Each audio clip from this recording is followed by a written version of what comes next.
fact that he stuck his arm around him in a photo, but that the photo's since been lost.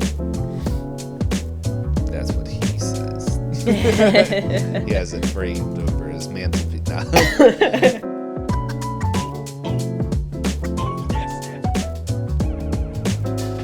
Hey everyone, welcome to another episode of Pointless Discourse with myself, Hoppocalypse, who is hiding off camera because I feel like butts. Itisdpayne. Hello. I also have butts that I am feeling off camera.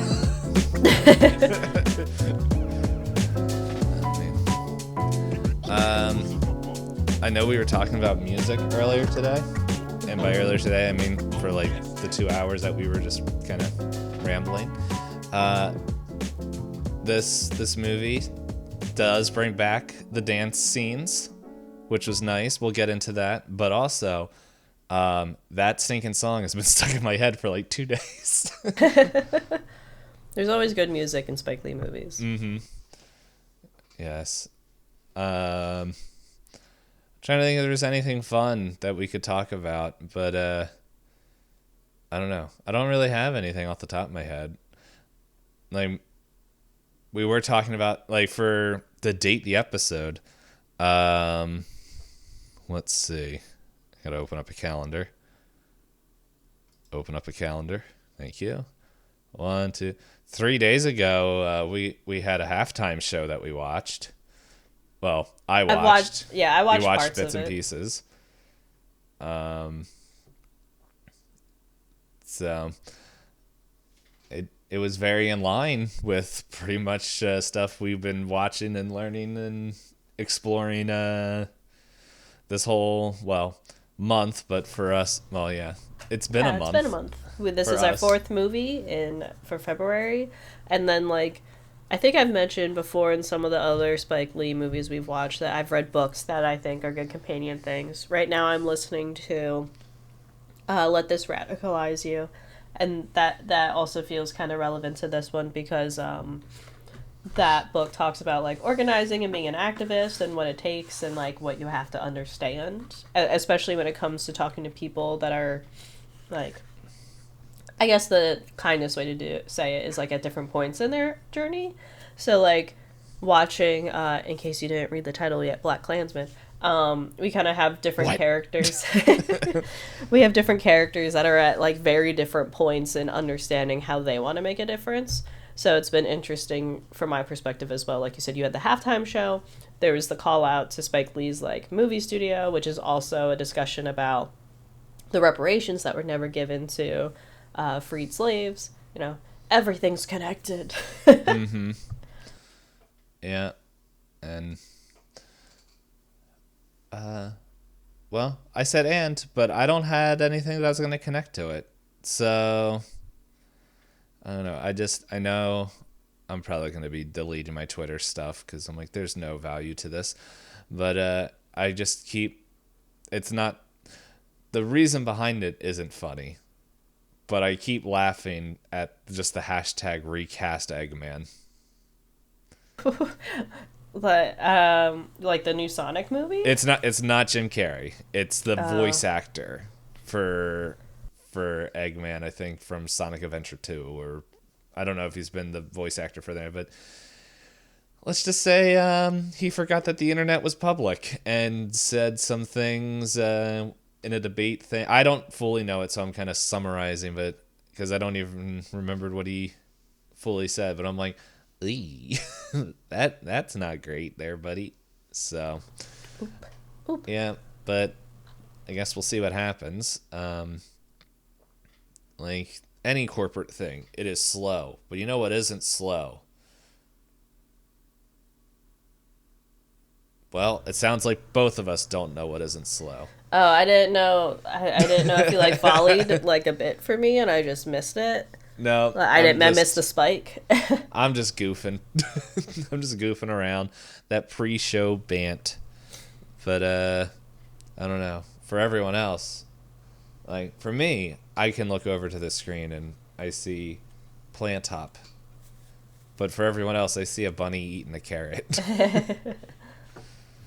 Yeah, I mean, I'm I said this to you earlier before we started recording. I kind of like the order that we watch the movies Mm-hmm. because minus like Inside Man, no offense to it, but the other three movies between Do the Right Thing, Malcolm X, and BlacKkKlansman, it felt like a kind of progression of like Spike Lee moving from passion project movie to like him getting his skills, but also like it was interesting watching BlacKkKlansman because it also feels a little bit more Hollywoody, and like it Mm-hmm. was it was um, a formula that was like my brain understood the formula, but I also kind of missed how Do the Right Thing felt very much like we're just hanging out with people, you know. Yeah.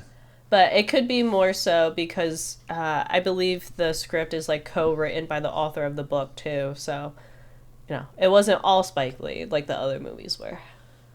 Let's see. Written. Oh no. IMDb says. Let's see if I scroll over here. Because the actual guy's still alive, I believe, Ron Stallworth. I think so. Written by Spike Lee, Kevin Wilmot, David Rabachuz, I don't know how to say that name, and Charlie Watchell. But I would find it hard to believe that he wasn't involved with it at all, like in any kind. Um, yeah. According to IMDb, he's still alive. I like what he's Yeah. known for. Infiltration of the KKK. Yeah, I'm scrolling through his like website about like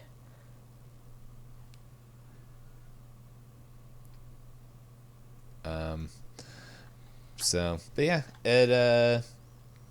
I will say, like, I think if I, like, now looking back at it, which hindsight's 2020, I think it would have been, um, interesting to see,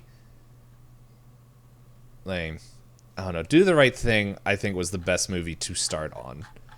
And I like the it's like transition to truly Malcolm Spike X. Lee. Yeah. Yeah. But, yeah, I do wish we like Inside Man was okay, but I'm like I'm looking through here and I'm just here. You know what I should do? Let me scroll all the way up. Click right. Oh no, I wanted writer. Um yeah, so if why does He Got Game sound so familiar? Why do I know that? That's another Denzel Washington. Denzel Washington did a lot of Spike Lee movies. Is that how he got known? I'm not sure. But anyway, it um yeah, because like I heard like She's Gotta Have It, School Days, Jungle Fever, um, those were all like kind of his early like, and same with Do the Right Thing. Do the Right Thing was like from what I've heard the big one out of there. Um, and then BlacKkKlansman and sorry, I just saw he has an upcoming project in pre-production called Boner, a musical about the origin of Viagra, Pfizer's erectile dysfunction drug. Like, okay. But so yeah, I think I did enjoy all the movies, but I do think I think I would prefer to see something written by him, which I guess is a good thing to see, like for our future stuff, for our future directors that we're going to watch, if possible, to see if we can get the movies that were like either written by them or if it was, well, I know for one of the things is like a series, so where it's like they're telling the whole story. But Right. but that's future work. But yeah, we might as well just dive right into it. We We've got some dice rolling, we've got some questions, and then we've got Spoiler Town. Yeah, I gotta set up the timer. I'm Right. making sure that my phone is actually muted, so because I just edited the Malcolm X episode where my phone goes off while we were saying, I forget what we were saying, but I think I was talking about like a trans story or a queer story. yeah, and I was like, oh my goodness.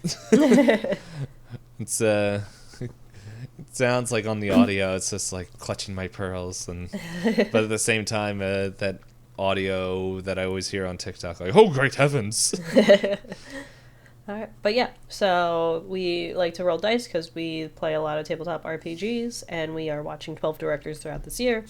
This is us finishing up our second director, Spike Lee. In January, we'll watch Stanley Kubrick, but we'll roll a 12-sided dice to see who gets to give the short summary of this movie.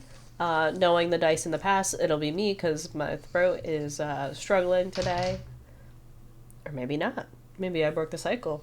Oh, maybe we're tied. I rolled a 3. Oh my goodness. I rolled a 4. I get to add my name to the list unless it's already there. It's already there. Woo! Dunzo. All right. Now I want to click on a different tab so I'm not blinded.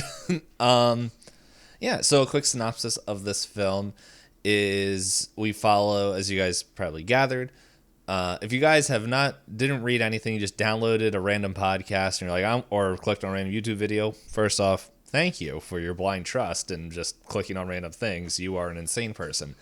But this whole episode, we are talking about BlacKkKlansman, and it is based off a true story.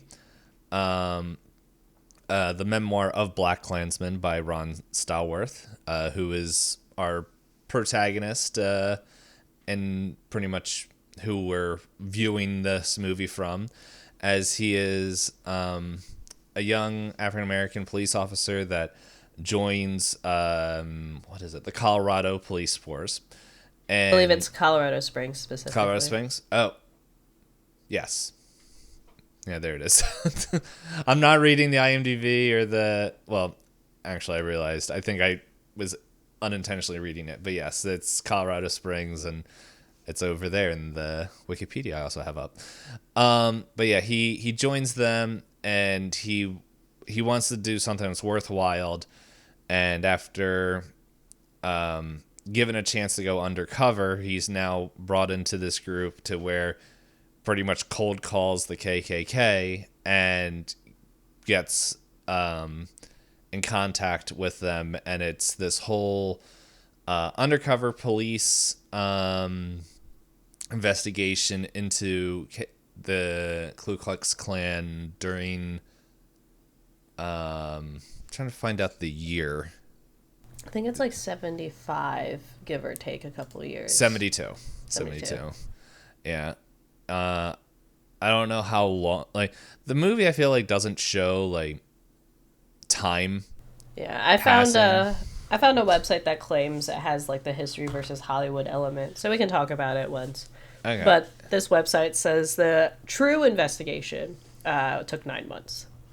Yeah, which I understand. Hollywood like has to keep things moving, but but the movie is based on on this whole thing as they pretty much infiltrate, and as we kind of get different points of views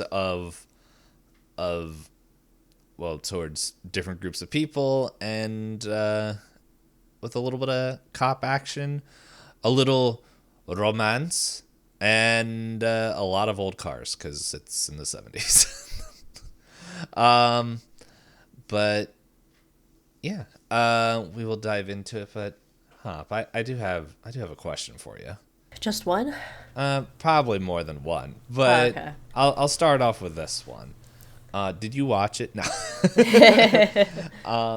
Yeah. So if this was the only movie by this director, Spike Lee. Would you watch the rest of their catalog? Yeah. I thought the way that this movie was structured was very.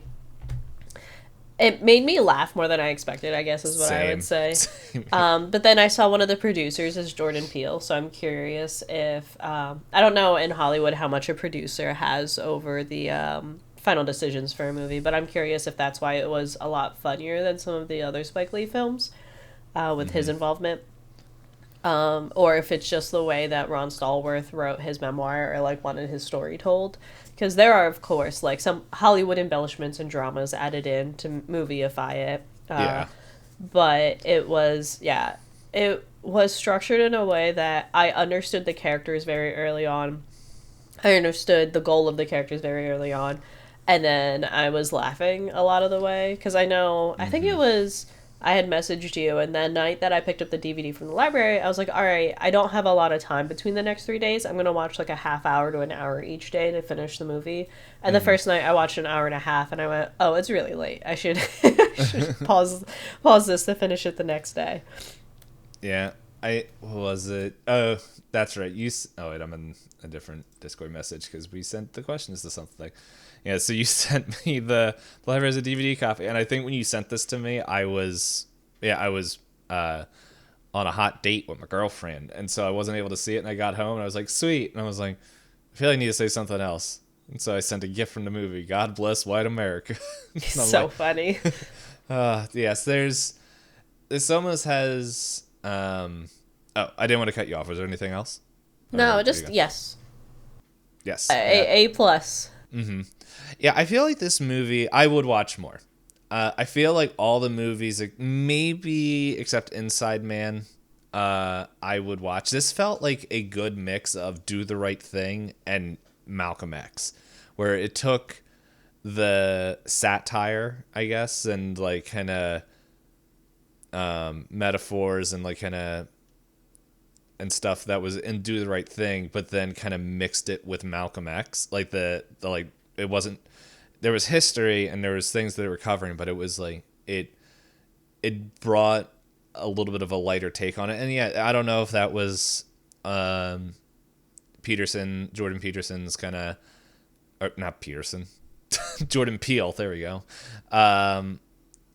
mix on it as well. But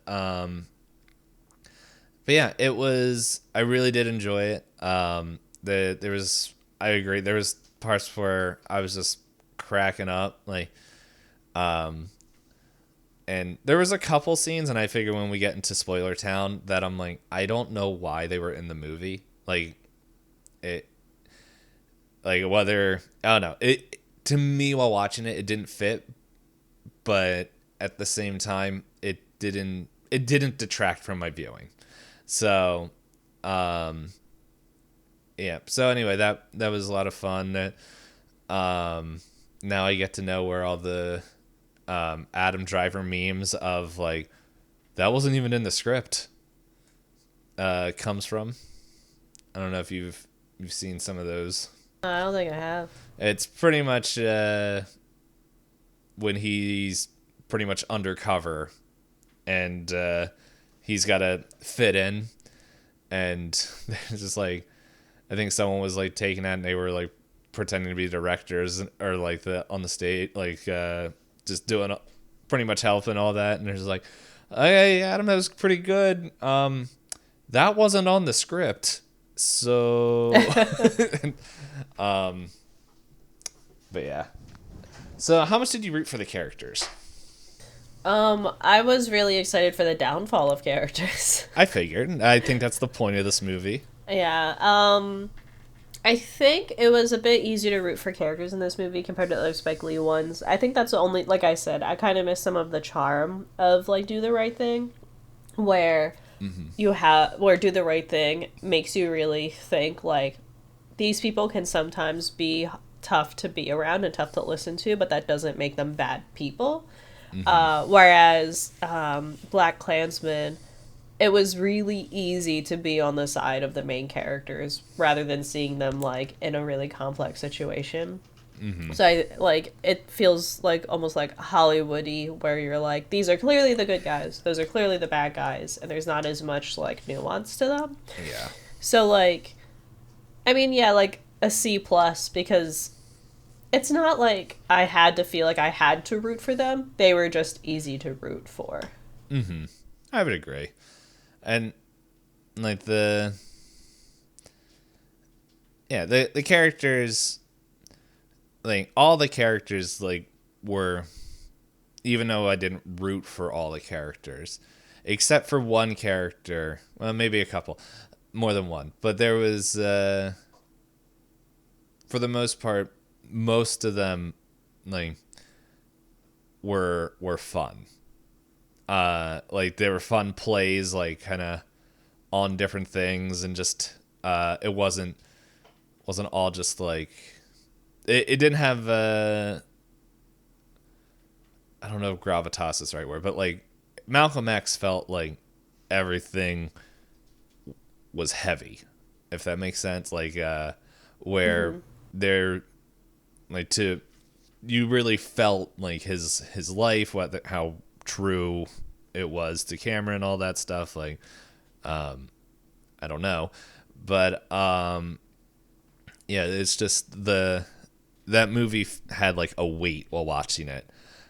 This one, it didn't have that weight, but it wasn't like full like there were like parts that were just like, ooh, this uncomfy. I want to see like after they said cut and just see like the actor, and I hope the actor like, well, I have the ick. Hold on, I'm gonna go hate myself for having to be this character for. I know some of the scenes in there where like you have the moments that you're looking at, like the one married couple. I was like, I hope that like they're delivering these lines in a way that I hope that they're just really good actors.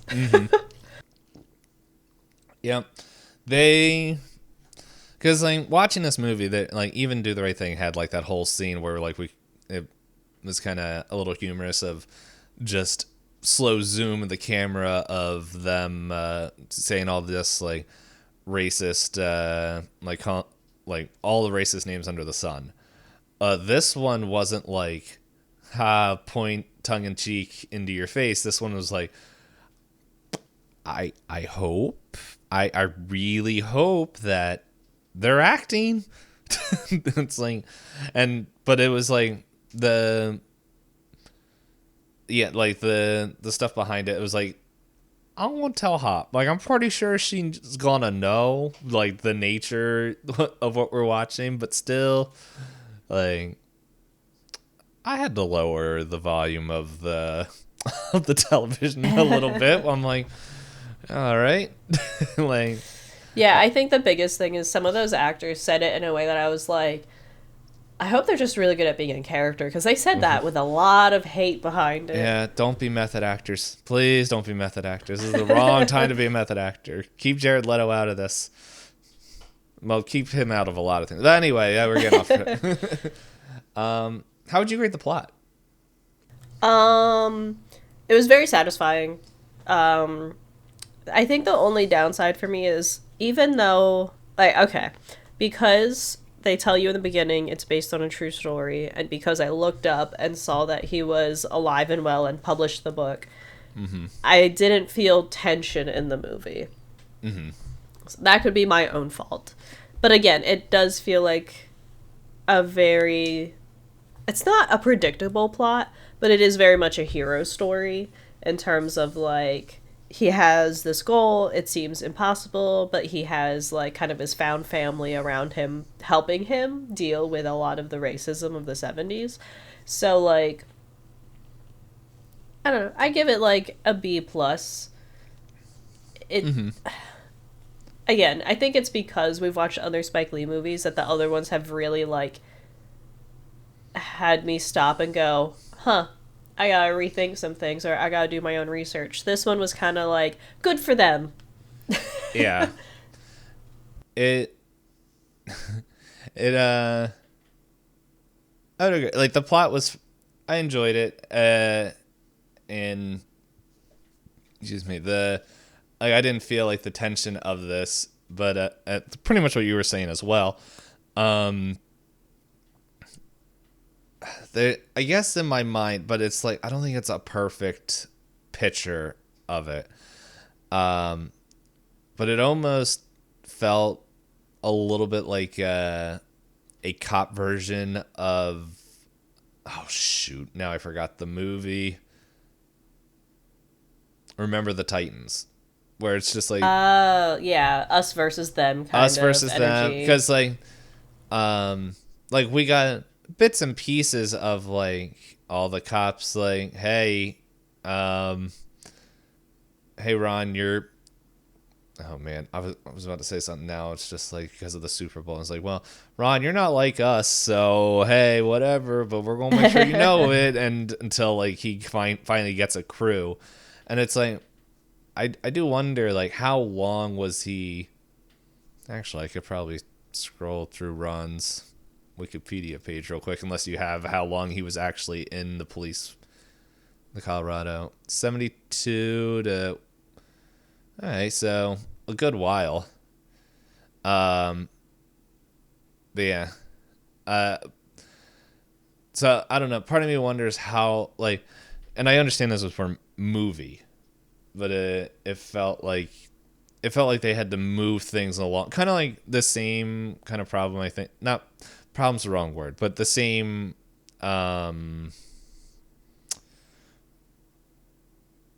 I guess wall, or just pretty much the same thing that they had to deal with Malcolm X, of like, how can we tell this full story without being like, okay, this was 8 months later, this was 2 years later, and like make it feel like it all moves. So it's just like, how long was he in? Oh, actually, I'm looking at the Wikipedia right now. So he joined the police force in 72, and then he was an undercover police officer, which from what we saw in the movie is what his actual first thing was. And then shortly after did join the intelligence. And then in 78 is when he called the KKK. So movie makes it seem like overnight. Yeah. But Yeah, which would make sense, because like there was sometimes I'm like, you literally had these people like coming against you and all this other stuff, like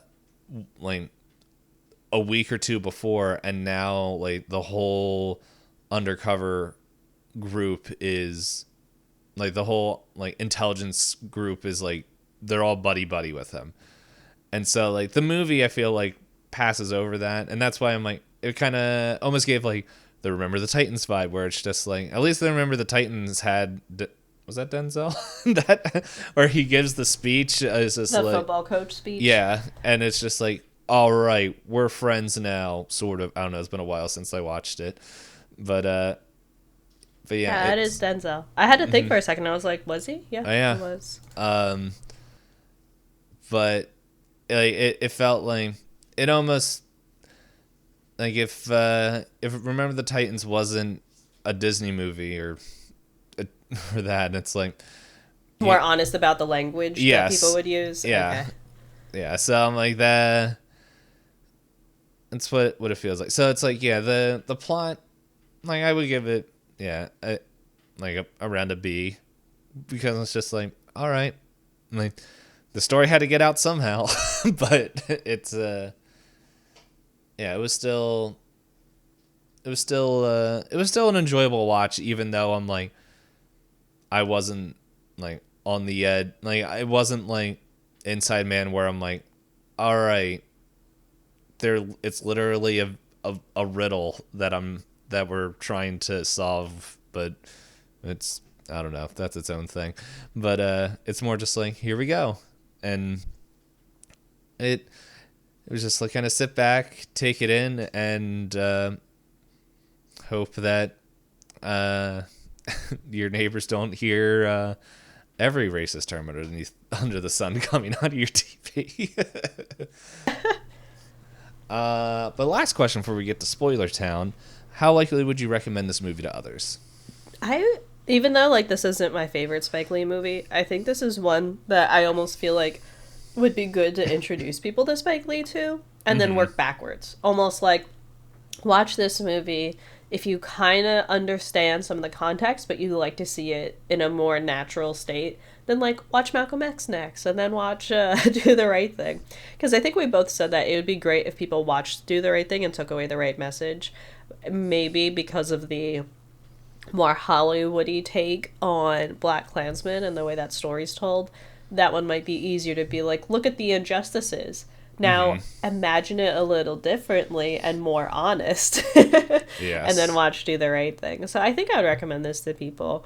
And I think the way that the story's told, you could pitch it to someone and just be like, it's a really interesting cop movie. Because it is. Because it's mostly about the investigation. But with Spike Lee's direction, you get a lot more context about the importance of, like, racial differences in it. Like, you have the different speakers, you have the footage at the end that kind of echoes, like, Malcolm X's live footage, and then also echoes Do the Right Thing, saying people's names at the end of the movie.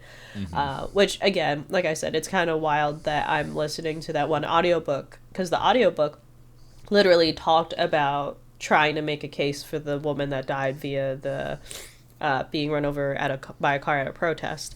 And I'm not going to consider that a spoiler because that's a real life thing that just happened during Black Lives Matter protests. And, like, I had finished that short essay about, you know, how the city decided to handle situations like that. And then for me to sit there and go, that's a car. Oh, yep, that's the thing that I literally just read about. Oh, it's scarier when you have, like, anecdotal evidence, visual evidence, and then seeing, like, the live interviews of people that are just, like, you know, everything. So I think, as much as I would like to tell people to watch Do the Right Thing first, I think BlacKkKlansman might be the one that I would recommend to people first in his catalog. I didn't think that far of it.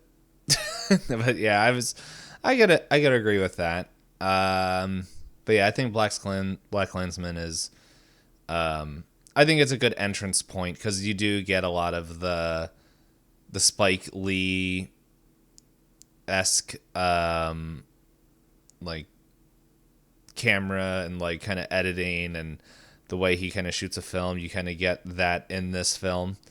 I'm excited with the stare at camera. You got Twofer. Oh yeah, and on it was. Oh my god! Every time I see it, I can't help but laugh. It's and this one they turned. But yeah. So there was that, and, like, you kind of get all that. You kind of get the, like, kind of. I think you get a more modern feel of his views. I think that's what was missing from Inside Man. Now it's just, like, as we said, like, Inside Man felt a lot more like I need, like, this is to put money on the table to go and shoot what I want. There's another director that did that. He's like, I am going to do this multi-million-dollar project so I can get paid and go shoot, like, these niche art films on my iPhone that I really love doing. I can't remember the name of the director, but and I don't know, it felt a little bit like that, but at the same time, like, it's with this one, it felt a lot more like the Malcolm X and the other one, where it's just like, no, he's not here just to tell a story. There's, like, a message and like, something that he's trying to communicate more than just cop movie with racism. So, which I think this movie's more than that, but so I would recommend this. I think this would be a good, like, on board point. And with that, I'm gonna hit the timer and we're going to go into Spoiler Town. I don't know, is there anything you would like to say to the people that did not buy tickets for Spoiler Town? The train's about to take off. This is a newer movie, so be sure to get off at this stop if you don't want to be spoiled. You have been warned. Is this the newest movie we've watched so far in this series? Because this is 20. Is Oh, this in this, I'm like, we watched Prey. That came out like a couple weeks. We watched what's the newest Alien movie? Romulus. Romulus, yeah. But no, yeah, for this series, this is 2018. Yes, because Kubrick's the movie, newest so much Kubrick older. movie was his last movie, which was Eyes Wide Shut in the 99. 90s. 99, I believe. Yeah. So, but yeah. But I'm hitting the timer in 3, 2, excuse me, 1, boop. All right. So, what scenes were you saying that you felt like threw you off? So like, I know that he was in here. It was pretty much like the super racist cop, like the one that was just there, and it's just like he came in. It's like, that's right, we all don't like you. And so like, not all his scenes, like when he first comes in, he's like, I need a toad, and they're just like, what's his name? No, I don't have any toads. I have men, and or like, I have humans. Like, I need their name. So like, it gave that introduction, and then like there's other scenes like where he was all like, yeah, okay, like purposely going after Ron, but then there's the scene at the end where like it's like it's after the car blows up. They're all in a bar, where Ron and Patrice are kind of just, they're partying, and all of a sudden, whatever his face is, I don't remember his name, but like that racist cop comes into the bar and just like, oh, look at Like you. Landers or something like that. Yeah. Very translated at the Flanders. Oh, skiddly doo. But yeah, so he's doing that, like he's getting all like close, and just like pretty much it's like, that's right, we got you recorded on tape. That's right. Did you get that? And like the whole undercover, like the information division's like, yep, sounds good to me. How about you, Chief? And the Chief's like, oh, that's right. Time. And I'm just like, the scene took me out of like the whole thing. Like, it could have happened, but I'm just like, they literally were complaining earlier about this cop, and they literally say a line on the course of like, hey, we're all family, good or bad. Like, we gotta stand with each other. And it's like, there was that, and then 30-40 minutes later, like, no, we all came together to get this dude like arrested. And I'm like, and it felt like to me, when watching it, it felt like a producer or like a test audience. I was like, we got to put a scene in there to make it look like not all cops are bad. Like, we're not going to stand for this dirtbag. And it almost had like that feel to me, because it's like, Yeah, because like the go ahead. Oh, I was gonna say there's that, and then there's like, because you can't tell how much time has actually passed in the movie. I think that's the biggest fault. Like, if they put little time cards to be like X months later, X weeks later, like even in the bottom right corner of during the investigation, to kind of give a frame of time, maybe it would have felt less like, yeah, we got him, boys, and more like, oh, the department came to respect him. Because I think they also try to do that at the very end, where everyone's like, hey, Ron, hey, Ronnie, and everyone's buddy-buddy with him. Yeah. But again, we have no clue the time frame that's happened. We know it's been at least several days, but we don't know, like, the actual, like, the time. So, like, I can see what you're saying. Yeah. But, I mean... It felt like everything after the bombing felt... to me personally, felt like it was shot, like it was reshoots, where like it didn't feel like it had the same vibe, because it's like, except for like when they're, I think it's like the last scene when they're in the, Patrice and Ron are in the apartment, and they're having the argument of like, I can't date a cop, all this other stuff, and then it's like they go out, and the way they see it is like they're able to see the burning cross. But it's like it was also confusing, like, as you said, like how much time has passed, because like the scene before they go and bust this racist cop was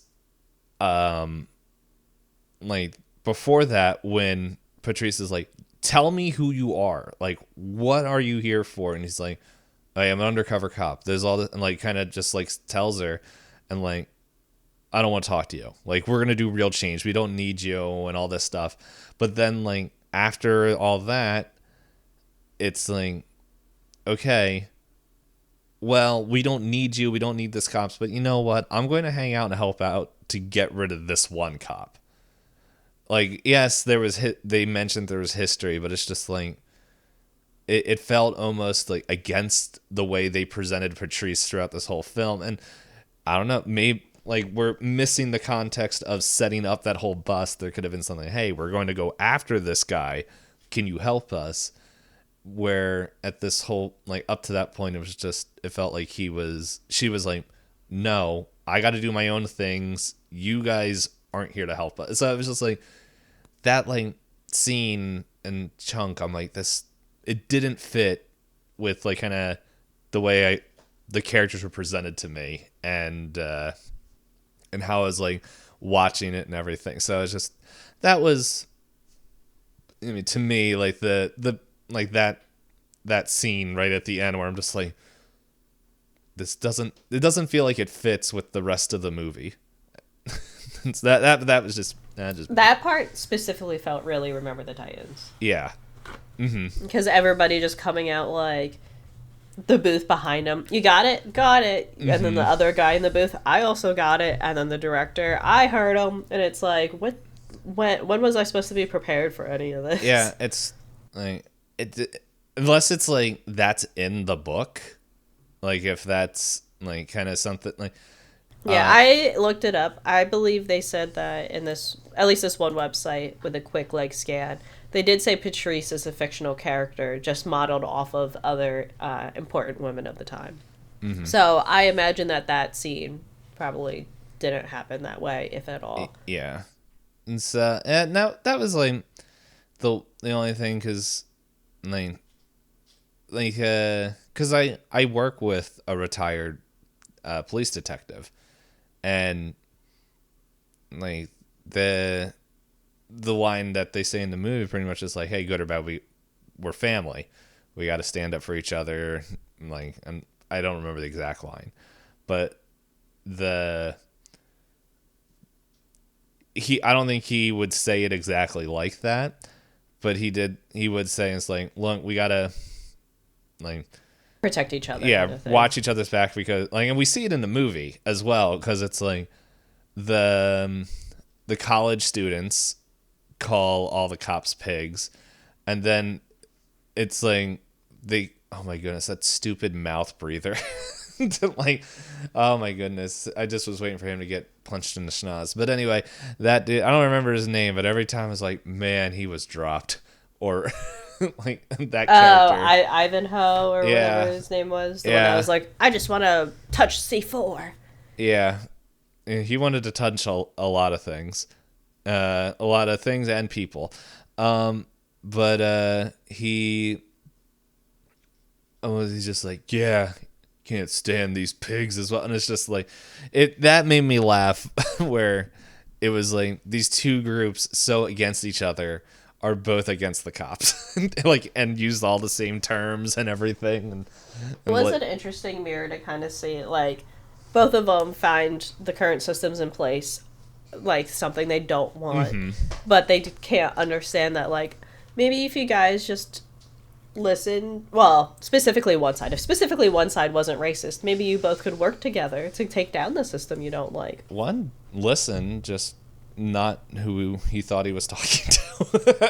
Yeah, I did, on that one website I said that I found, there is a question that said, did Ron Stallworth really have conversations with David Duke? And it says, yes. Stallworth told NPR that he mailed in his application, and when he didn't receive any response, he decided to go directly to the horse's mouth, so to speak, and he called David Duke directly. Mm-hmm. And he actually answered the phone, and that there was, yeah, and it said he did talk to him off and on during the course. And he claims that during one of the phone conversations, he did ask David Duke, "Aren't you afraid of an undercover police officer infiltrating your organization, or maybe a black man calling you up and pretending to be white?" So that part I thought was I thought that was Yeah. movie-ified. Yeah, I thought it was, but now the fact that he literally asked that, that's, man, that guy's cool. I know, and he said that David Duke used the N word by being able, like, I can tell the difference between people based on the language, and that when they were asked about his like voice difference, he was like, "Oh, I have a sinus infection." That's how I feel right now. I feel like I sound totally different too. So Yeah, well, that was in the movie. That's what they said. Like, oh, sinus I think he infection. said allergies. Yeah, it Yeah. was something similar, but yeah, yeah, it's like, oh my goodness. Yeah, it says they also asked him why did he use his real name, because I thought that was the funniest part of the Yeah. movie. Everyone turns around and goes, "Why'd you give your real name?" He's like, "Oh, fuck."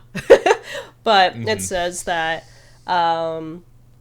when they researched the true story, Stallworth responded via mail to the classified ad in the paper, and he put his real name, not thinking it would lead to an actual investigation. He just wasn't thinking about it. He just wanted a reply, seeing if he could at least have a pamphlet, so then he can prove that they were still active. Yeah, because like that's something that wasn't really translated into the movie, like where it was just like, okay, did he just call at like, yeah, he saw them in the newspaper, gave him a call, and it was just like, what, like I don't know, and this is just me not knowing, like, I don't go around studying the KKK, so I'm just like, I actually had roommates in college who their grandparents were members of it, and like that was like the closest interaction I had. He's like, yeah, I opened up a closet and the robes were right there, and Oh my god. I would throw up on the spot. yeah, That feels like the Always Sunny episode where they go, "Why is grandfather's memorabilia all hidden?" And they open it and they find out he was on the wrong side of World War II. yeah.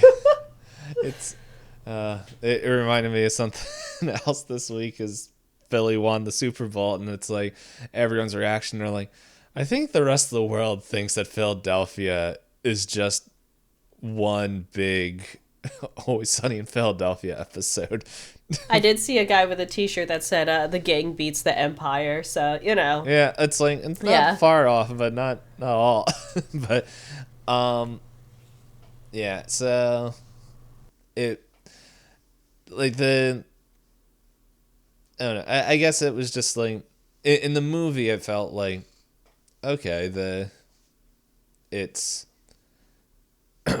like, I don't know. I guess just me not knowing the history of that was just like, okay, were they like, and this is just me not knowing and just kind of voicing. It's like, were they not allowed, like, which makes sense, like that they wouldn't be allowed to meet, and why they would kind of be almost secret society and have different chapters around there, and would make sense why, like, okay, if they're still active and everything, why they would want to go investigate. But it's like in the movie, it doesn't. It's more like, oh, here it is. Oh, okay, and then like kind of just continue to travel. Like it just felt like, uh, it's like, Yeah, it would have yeah, been helpful as a viewer to have a little context on, like, even like a little quip from one of the characters to say like, "Oh, ever since blank, we've had to be more secretive," or something like that. yeah, like that Because doesn't have to be from the cops, but like, yeah, just because have like, one of the members complain like, I wish we could be loud and proud because of blank." yeah, and because then it would make sense, like the secret, like their whole secretive nature, and why they had like different things locked up, and like the and then yeah, just everything going throughout there, because like they threw in the line which like comes in, like one thing I made it sound like I only like this thing, but something I really did enjoy was Ron and Flip's interaction, like, because at first it's just one real quick thing where it's just like, wait, Flip, you're Jewish? And he's like, don't worry, it's not going to get in the way of all this stuff. And then as it goes on, like, Ron and Flip's conversation, for anyone that is just jumping into spoiler town and hasn't watched the movie, Flip is Adam Driver, who is part of the information. He's the one going undercover. As the white Ron Stallworth. And so, but there's like a whole line. He's like, I'm gonna butcher, but he's like, yeah, my whole life, like, I wasn't raised Jewish. I didn't, like, never had a bar mitzvah. Like, I had no connection to this culture or anything, and now I'm in this room, denying any claims to my heritage, and it's making me think about it more than I've ever had in my life. It was something on the lines of that, and it's just kind of seeing that kind of moral, like, kind of, or like that struggle he was having as he was like, this wasn't part of my life, but now that I have to, like, actively and constantly say I'm not, like, it's getting to me more and more and more, where he has to I thought that whole thing was interesting. The line where he was like, I've never had to think about it, but now I think about it every day, I think was a really strong moment. Unfortunately, truth versus movie, Flip was never Jewish, according to the book. And also, the person who plays Ron Stallworth in the investigation, I think they kept his identity hidden. So they made Flip Zimmerman for the movie, and then also gave him, the background of being Jewish, so that, like, quote unquote, you have skin in the game, which I know Ron Stallworth's character is like, shouldn't you also care? Because you technically are also being hated on. So I think it was a good movieification to get that guy on board, rather than just like, oh yeah, I'm a cop that likes you. Yeah. Sorry, I clicked the trivia thing just to see, like, just for future things, and the real Ron Stallworth originally wanted Denzel Washington to play him. But his son got it. I didn't know that was his son. Oh, sorry. I thought it was Stallworth's son, and then no, it's Denzel's son. That's cool. So, but yeah, I'm trying to remember. My brain just, I gotta click off the trivia thing because now my brain's reading and not focusing. Yeah, I'm trying to think of some other thing, like, yeah, because not that this is like Inside Man, but it's just there. It doesn't feel like there's a lot of, like, hidden things. It's a very, like, not, like, straightforward in a bad way, but yeah, a lot of it is on screen. Yeah, we did have, like, his camera things that I noticed right away of him going, like, we see it a lot kind of in the police kind of thing, where camera was, like, on the sergeant, on the guys talking, like, when at the end when they were like, you can't be on the case anymore, and it just kept boom boom boom boom boom. It almost is like a book. Like, just swapping the perspectives really fast. Yeah, and so that was interesting. That I the whole sergeant, man, I couldn't. Chief Bridges, there we go. I was like, where is him? What's his name? He he seemed like he was all for Ron Stallworth for joining, and then it was like, well, you got to play by our rules, okay? And then it was just like, no, man, we can.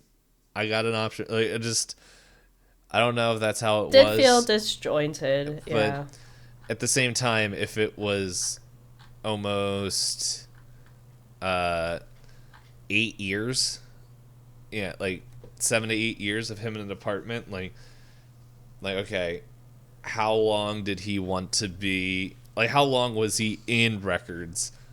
Because it made it like the movie is just like, oh, he was there for a week, and then it's like, hey, go undercover, and I'm like, that dude That's walked. a big leap. Yeah, I'm like, that dude, like he said that he just walked in, like in the movie at least, where he walked in, like, I have a college degree and I'm just here, job please, I want to do more, and it's like, okay, and so, but yeah, because it was my brain just farted. Yeah, because like it was interesting seeing it where it's just like, hey, these cops might treat you bad. There's all this stuff. Are you willing to, like, you're gonna be shoot, I forgot the baseball player. What's the name? Robinson. Yes. You're like, gonna be Robinson for. You should remember, what's his name in the first, and Do the Right Thing. He has his jersey on the whole movie. I didn't remember the jersey. The thing is, like, I knew, because I saw TikTok, I think, between our last recordings where everyone was like, wait, Babe Ruth wasn't black? And so, like, I'm like, yeah, no, he wasn't. And everyone is like, a lot of people just who got him mixed up with Robinson and all that stuff. And it's just like, I saw that, and then, like, that is what came to my head. Like, I was like, no, I know that's not who it is. Like, dang it, TikTok. But yeah, when they were like, yeah, we're all supporting all that stuff, and then it was like, all right, stick him in records where no one's gonna see him.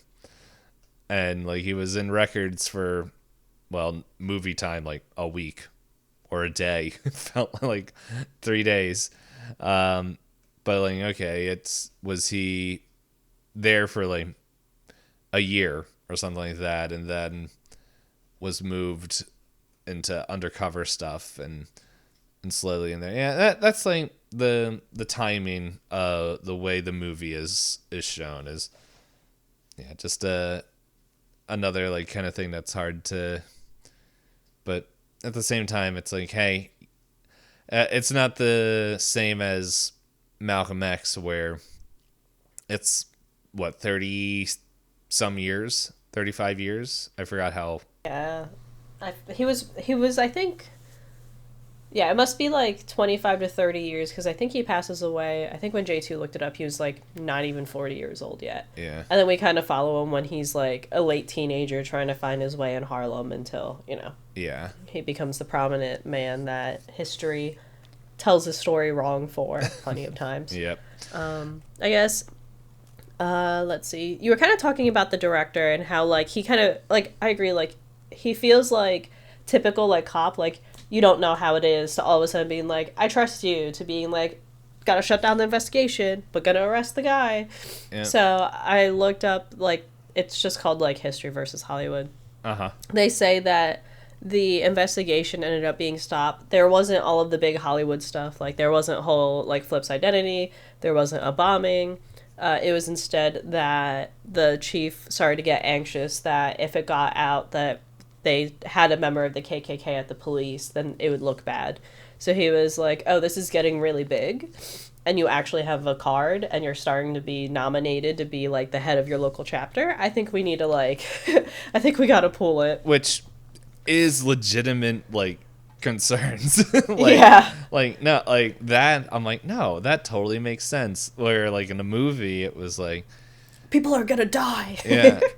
And it also says that in the movie we get the, like, good for you moment where he, makes fun of David Duke on the phone, like, you've been talking to me this whole time and you didn't know it. Yeah. They said that the investigation just stopped, and that Stallworth never got to say that final, like, hurrah on the phone with him. Yeah. He said he never talked, he didn't reveal his true identity, and he didn't talk about the assignment until the book was out in 2014. And that, the phone reveal is just a socket to a moment in the movie. And that the other difference is Stallworth still has his physical card. He held on to it as a memento. He didn't throw it away. I think those are the main differences. And oh yeah, so it was true that they found out that the various identities were people in the military, that they were people in NORAD, but that there were only talks about bombing gay bars, which they alluded to very lightly in the movie, where they talk about different people, and that there was the stealing of automatic weapons from Fort Carson, but there were no actual attacks done like they were in the movie, and that there were no arrests, but it was considered successful because in his book he writes that there was no. They allude to this in the movie too, that there were no cross burnings throughout his whole investigation. It led people to feel safer in the town. Mm-hmm. And then they had one at the end. As soon as the chief said no, no, no. I was so scared because they kept zooming in on the one guy's eye. I was like, if that's the chief, I'm gonna lose my mind. Yeah. I thought it was I almost my brain sometimes I almost said David Dookie. But yeah, David Duke. What valid? Yeah. I thought it was wild seeing the guy from That 70s Show play him. But if you look at pictures of the side by side, like honestly, the casting is better than I expected.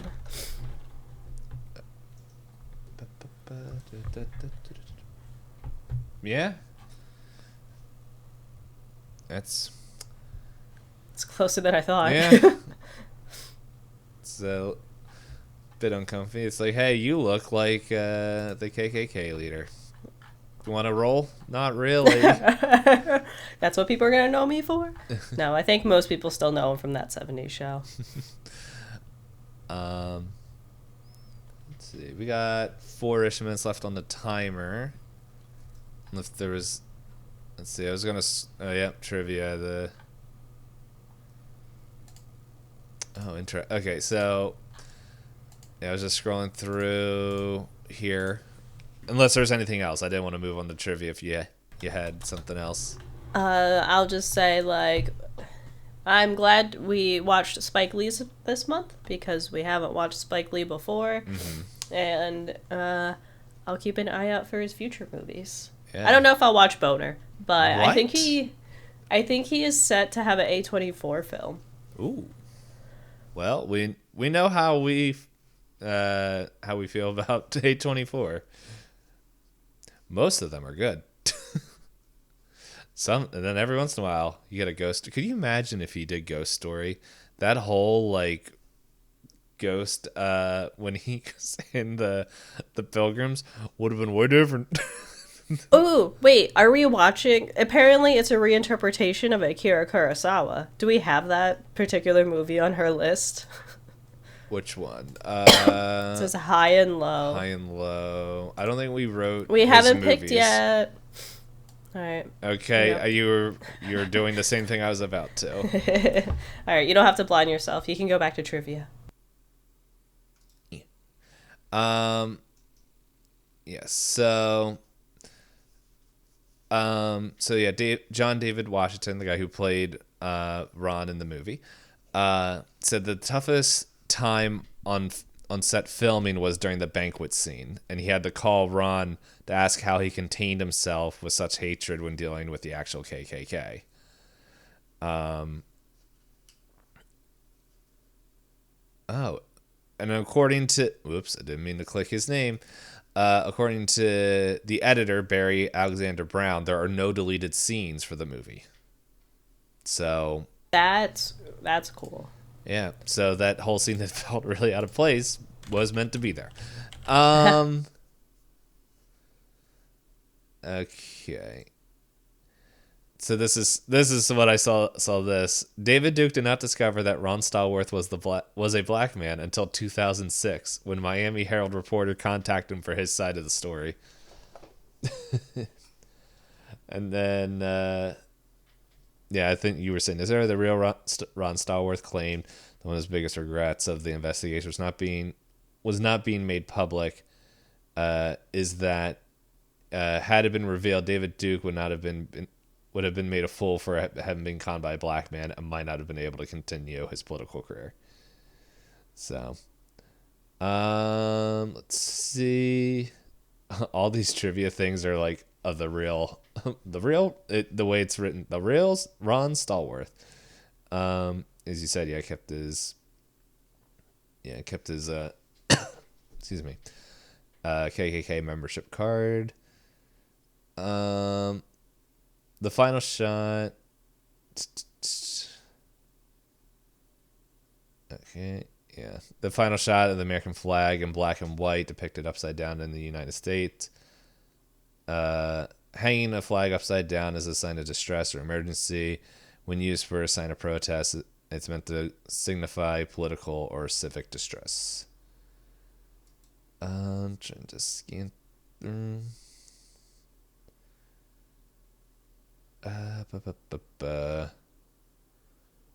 Some of these things are like really, really big.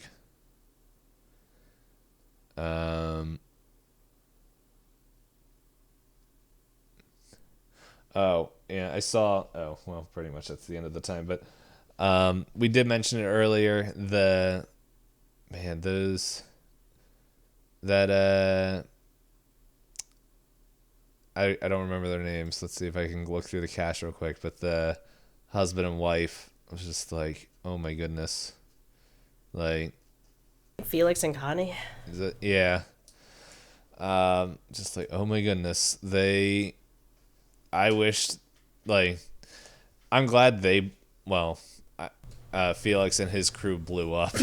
But the line when she goes, "This could be our Boston Tea Party," gave me shivers. Yeah, I was so unnerved. And then there's also a bit during the banquet hall where they say, "We're gonna make America great again," and I nearly threw up. So that's fun. Yeah, I did I catch that? I don't know. I think so. I think I honestly only caught it because I had subtitles on. I had subtitles on too. I don't know. I know there's DVD subtitles are not formatted nicely. I will tell you that they take up like a third of the screen. So like if two people are talking, they have to like hover them above each other. Like one's left justified and one's right justified, and they don't change the colors. It's just big white text, and I'm like, I know it's Ronald and Patrice arguing. It's fine. So, here's a good one. The real David Duke called Ron Stallworth to express his concern over his buffoonish and cartoonish idiot portrayal in the film. Duke also said that he respected director Spike Lee. After seeing the film, he was not pleased that the film did not follow the events of the book. So, big surprise, David wasn't a fan. What? Let's see. I have that one.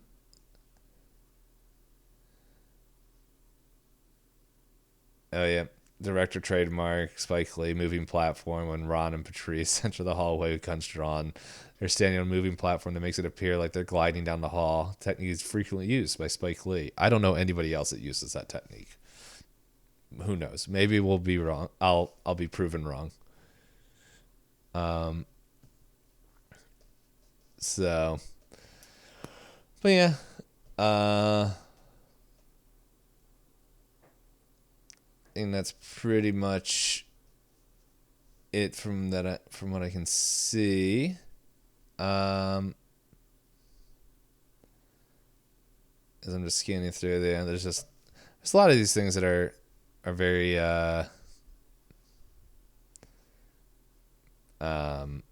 some of the stuff we mentioned, some of these things are way too long for me to read in like the 2 seconds here. But hey, it's all good. I'm trying to see if there's any fun continuity. There's only one here. The picture that Flip takes on Ron's request does not look like it should. For example, the Klansmen on the right are looking to the side when the picture's taken, but in the picture, they're all looking ahead. Also, the picture, David Duke is holding a glass in his left hand, and the scene is holding it right. I liked that scene. Can I get a picture? Hey! And then, They do say that did happen. All right, Ron Stallworth claims that did happen. Oh, okay. But that the difference is he wasn't at a banquet. Like, it wasn't their ceremony. Mm-hmm. He was at, like, the undercover guy, and then we're at, like, a steakhouse. And he was security at the steakhouse. Oh. So it was like technically lower stakes, but he does say that it was a fact that he stuck his arm around him in a photo, but that the photo's since been lost. That's what he says. He has it framed over his mantelpiece. No. But yeah, so that will be our last Spike Lee movie, and we will be moving on to our next director, which I believe both of us.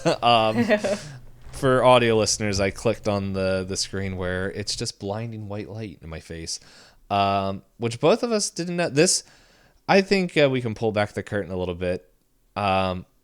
March's director was a little bit difficult to find in general, but we did find a director that is. We want to do something for women's history, right? Women's History Month. Mm-hmm. Is that what March is? Yeah. Okay. I was making sure it was actually history and not something else, and I was like, wait. So yeah, Women's History Month, and we had somebody else, and then honestly, it was just exactly 5 movies. It was and we were exactly like, 5 movies, and they were hard to find. And the only place we could get it was very expensive.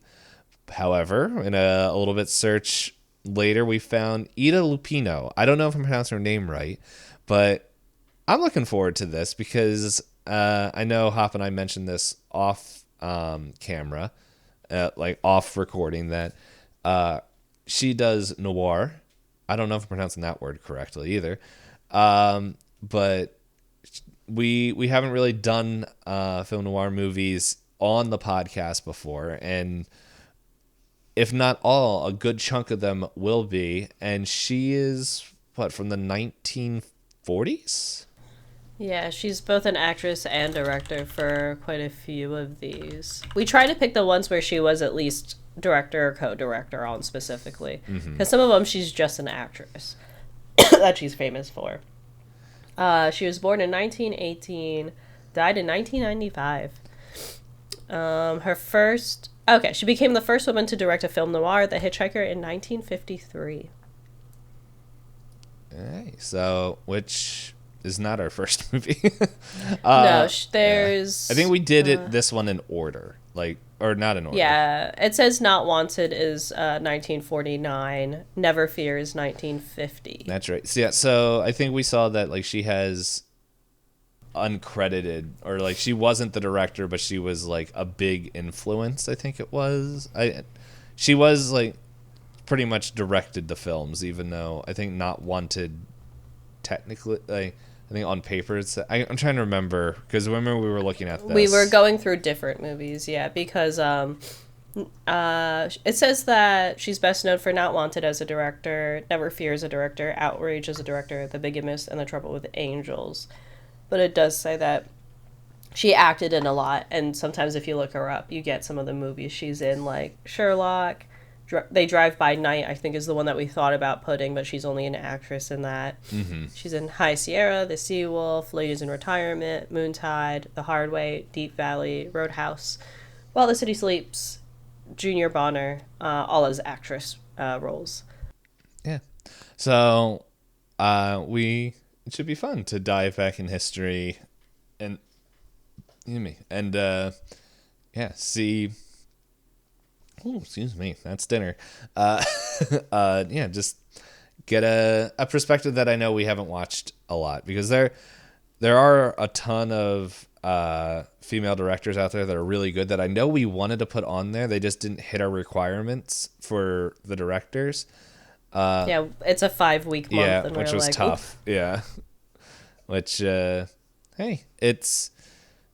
but yeah, we found someone that will fit, and yeah, I'm looking forward to it. I already clicked off it, so I wasn't blinded. But yeah, I think we said this, but we are watching the movie Not Wanted. So yeah, tune in next week for that. I don't really have anything else to say. Is there anything you want to say to the people? Like, do you want to cough on them or something? Let them get sick? I've been constantly muting myself to hack up a login to blow my nose, so yeah. I've been keeping them safe. How dare you? If you want that, subscribe to our Patreon. Oh God. There's things that I'm like, I don't want to know if that's actually something out there that people. If you're into that, I will yuck your yums. Okay, that's weird. If you have a problem with that, and you have a problem with me having a problem with that, guess what? I don't care. So, anyway, thank you everyone so much for listening, or watching, or a combination of both. And yeah, we will see you all next week. Next time, doodles. Bye bye. I can't wave, so bye bye.